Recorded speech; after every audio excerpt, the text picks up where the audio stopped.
Gwhite from DoubleERacing. I wanted to give a little tutorial about our spring sheet. When we send out spring kits, you get a sheet that looks something like this. And we give the amount of preload, where the crossover is, and then typically we give the rates for front and rear. But we've had a lot of confusion on how to set preload.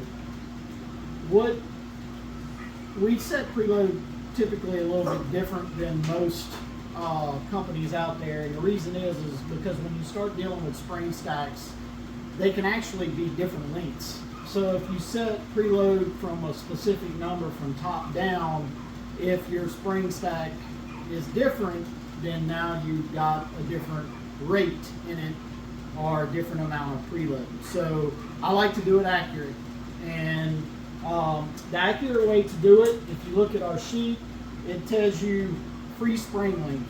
Your free spring length is going to be your bottom spring, your spring divider, and your top spring. And you're just going to take a total measurement from bottom to top, and we're going to get that. And in this case, it's 18.5 inches. And then once we do that, we'll put it on the car.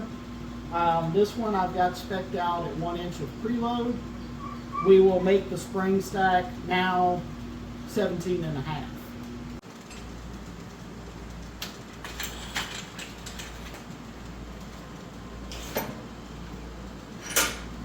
Alright, so now I've got the springs put on, and again, our measurement was 18.5 before. Now we're going to take a total measurement of our spring stack again, and it is at 17.5. So depending on what your preload number is, depends on how much, that's how you set your preload. It's the free length minus the compressed length at full extension. I hope this clears up a lot of stuff. The other thing is your crossover number. So the crossover is the distance between the spring divider and your crossover nut. You can take a little $2 tool. It's a flexible metal ruler.